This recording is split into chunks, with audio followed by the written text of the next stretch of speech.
आज प्रेस वार्ता करने का क्या उद्देश्य है? प्रशासन मेरे एफआईआर पर जो हुआ है उस पर कोई कार्रवाई वो नहीं कर रही किस है। प्रकार का एफआईआर? एफआईआर छेड़खानी और रेप का प्रयास किए थी। किसके ऊपर? ईश्वर चंद जायसवाल आरोपी ब्लॉक प्रमुख हैं, उनके ऊपर ये एफआईआर हुआ है।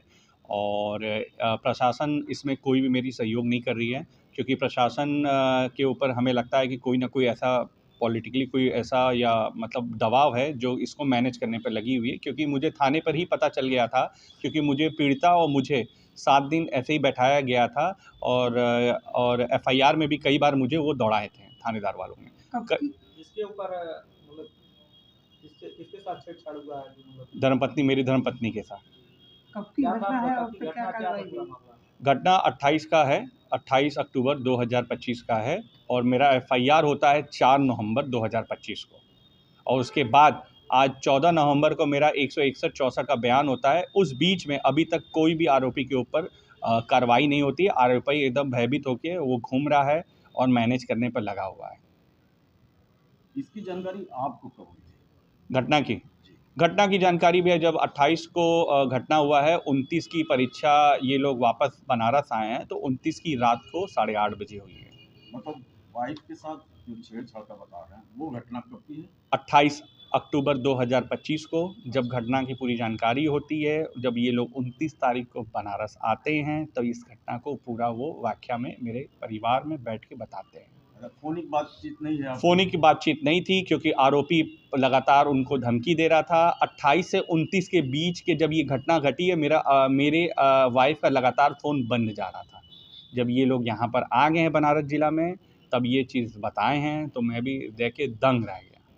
नहीं, एक वाइफ जो बता रहे हैं आप कि आपकी वाइफ के साथ छेड़छाड़ कम करना और वो क्या नाम है कार्रवाई होती है, और वो आपको 24 घंटे बाद बताती है। भैया 24 घंटे बाद बताए थे। पहले तो वो लोग बच्चे लोग डरे हुए थे, भयभीत थे। पहली चीज़ इस घटना का तो कोई सब जानकारी नहीं था कि ऐसे हुआ क्या। पहले तो सबको भरोसा नहीं हो रहा था कि ऐसा भी हो सकता है, इतना मतलब 70 साल का नाना ऐसा कर सकता है।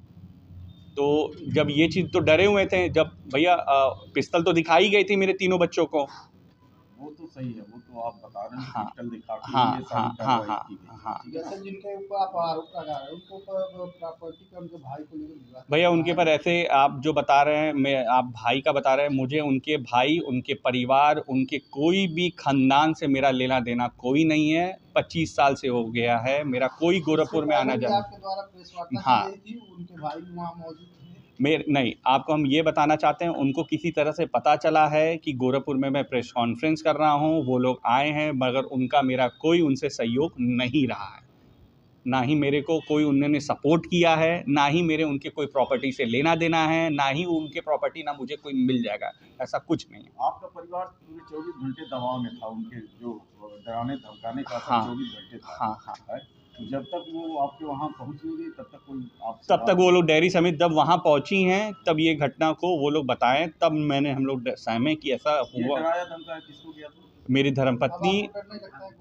भैया जब देखिए, पहले तो समाज का पहले चीज़ हम ये बताना चाहते हैं कि पहले एक समाज का डर था कि महिला के ऊपर कोई भी आचरण इस तक लग जाता है, तो एक महिला का उठना बैठना सामाजिक में कोई गलत नज़रिया था।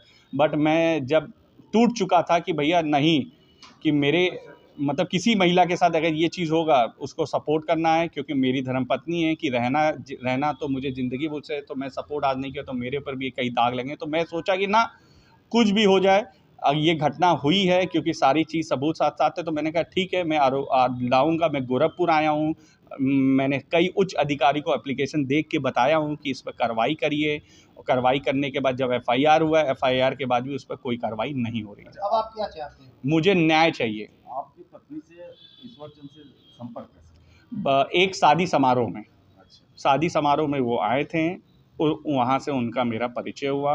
हाँ, मेरा इन द सेंस ऑफ कहेंगे तो 25 साल पहले मेरे नाना का घर है, उसी समय हुआ था। 25 साल एक शादी समारोह में आए थे, वहाँ पर फिर से मिले दोबारा, मतलब पारिवारिक लोग मिले तो सम्मिलित हुआ, एक चेयर पर बातचीत हुआ। उन्होंने अपने डीएलएड जेपी महाजन डिग्री महिला डिग्री कॉलेज का ऑफ़र बताया, तो वही उसी शादी में बातें जब हो रही थी तो आप थे उस शादी विवाह में जब हो रहे थे। हाँ, क्योंकि अनफॉर्चुनेटली हम लोग एक ही टेबल पर खाना खा रहे थे, थोड़ा दूर है मेरी वाइफ है, तो उन्होंने अपना डिस्कस किया जेपी महाजन महिला डिग्री कॉलेज का डीएलएड का बताया उन्होंने। जैसे कि अभी आप बता रहे थे कि इससे पहले हमारी एग्जाम के थ्रू हुआ था कि मतलब ऐसे डायरेक्ट नहीं, उनके माध्यम हुआ, सब वो कर पाए। हाँ हाँ, बिना एग्जाम दिए? नहीं एग्ज़ाम नहीं, आप फिर से बताना चाहते हैं, एडमिशन करवाने का उन्हीं का रोल है, फीस का भी जमा कराने का उन्हीं का रोल है। तीसरा, जब परीक्षा आया है तो उनकी प्रिंसिपल फ़ोन करके बोलते हैं कि आप अपना एडमिट कार्ड ले लीजिए। और एग्ज़ाम का सेंटर पड़ा है गोरखपुर में, जो 2 सेंटर पड़ा था, मेरे देवरानी का अलग पड़ा था और मेरे वाइफ का अलग पड़ा था। तो वो सेंटर में एग्ज़ाम देने के लिए वो लोग बनारस से वाराणसी से गोरखपुर आए थे। बाकी होटल के बारे में बता रहे थे कि होटल कहीं और लिए थे, फिर बाकी? हाँ, होटल भैया मेरा जो होटल मैंने खुद अपने से, जो मेरे भाई ने तारामंडल पे लिया था, उसके बाद उन्होंने होटल चेंज करवा के होटल क्लार्क में। किसके नाम पे होटल लिया? अच्छा, छेड़खानी आपकी पत्नी के साथ हुआ है मेरी कि आपकी धर्मपत्नी, देवरानी नहीं के मेरे धर्मपत्नी के साथ हुआ है। जो होटल बुक हुआ था वो उनके नाम पे? नहीं, ईश्वरचंद जायसवाल ने अपना मतलब पहली चीज़, उनके बहुत बचपन के खास के मित्र, जिस हिसाब से बता उनके रेफरेंस पे, उनके रेफरेंस में। नाम आपकी पत्नी का था? नहीं, मैं जो आईडी लगा था मेरे भाई का लगा था, वहाँ पर जो बुकिंग हुआ मेरे सूर्यान जायसवाल। बियर की भी कुछ बात आई क्या? सामान भैया बियर की बात, हाँ बियर की, ईश्वर जायसवाल जैसे पहले से मतलब ड्रिंक करते थे। ड्रिंक करने के बाद वो 27 को भी ड्रिंक किए हुए हैं। 28 का भी ये अभी मामला जो हुआ है, ड्रिंक का बात उठा हुआ था, वो उनके डिमांड पर ही सारा हुआ है। जब पिछली बार आपने प्रेस वार्ता में बताया कि हम लोग चले गए रेस्टोरेंट में, मैंने क्या बताया भैया? रेस्टोरेंट, हाँ रेस्टोरेंट में चले गए और वो अकेली थी।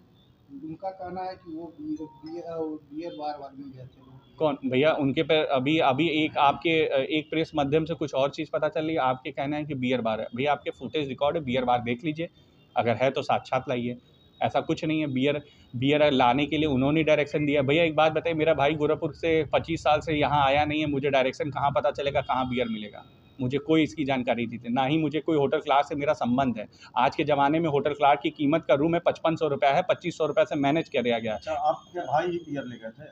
भाई के बियर मंगवाया गया कौन था, मंगवाया था? ईश्वरचंद जायसवाल जी ने। बाहर उनका काम है, कोई फुटेज बता रहे हैं जो बाहर निकलते हुए, पैर छूते हुए? हाँ, बाहर ये चीज़ हम, हाँ ये चीज़ आपको बता दे रहे हैं। ये चीज़ हाँ वायरल जो हो रहा है, मेरी देवरानी नहीं छोड़ी। इनका कहना था कि मेरी देवरानी नहीं गई है। फुटेज में आप देख सकते हैं, ये चीज़ पूरा प्लानिंग करके बताया था एज़ यूजुअली। जैसे 27 तारीख को तुम हमसे मिले हो, जैसे पैर छुए हो, प्रोग्राम किए हो, सब कुछ हंसी मजाक, इसी तरह नीचे तुम जाके मुझे वो करोगे, रिसीव मतलब वो छोड़ोगे, गाड़ी में बैठाओगे। अच्छा, आपके भाई की उम्र कितनी होगी? मेरे भाई की उम्र है 29 साल। 29 साल है। हाँ, आप 3 लोग थे, वो 70 साल का आदमी आपको इतना हरासमेंट करता है, आप उसका विरोध नहीं करते? मैं आपको यही चीज़ बताना चाहता हूँ कि भैया देखिए, ये चीज़ से कभी हमारा पारिवारिक का कोई ऐसा लड़ाई उड़ाई का संबंध नहीं है, ना ही मेरे परिवार के। बात लड़ाई की नहीं, नहीं डरे समय थे जो कि आप ब्लेम लगाए हैं वो बहुत बड़ी बात है। नहीं, बहुत एक बड़ी असहाय आदमी इस चीज को बर्दाश्त नहीं। तो हम आपको ये बताया जाए, एक असहाय महिला भी ये बर्दाश्त नहीं करेगी जो उसके ऊपर ये किया गया हुआ है। फिर उसका विरोध कैसे? नहीं, विरोध तो भैया एक बात बताइए, जिस महिला के साथ पहली बार ये घटना होगी, वो 24 घंटे तक आपको भी नहीं बता रही है। 24 घंटे के बाद वो कुछ नहीं बता रही थी, क्योंकि वो डेयरी समी हुई थी, परिवार की लज्जा की वजह से समी हुई थी। जब वो घर आई हैं तो मैंने जब पूछा है कि तुम्हारी गुमसुम का क्या राज है, ये बताओ क्यों ऐसे बैठे, ये बताइए कि मेरी घटना ये। फिर मैंने 2 देवरानी और अपने भाई को बुलाया, क्या ये घटना सच है? भैया ये सच है, पूरी चीज़ ऐसे बताए हैं, मुझे भी धमकाए थे, सब कुछ हमको जितने बार भी मिले हैं, बड़े बड़े पदाधिकारियों से, राजनेताओं का फ़ोटो तक दिखाया है उन्होंने। तो मैंने कहा ठीक है, कोई बात नहीं है, इसका काम तो भैया इनका ऊपर FIR तो हम करेंगे, हम डरेंगे समझेंगे नहीं, चाहे जितने बड़े ब्लॉक प्रमुख रहें।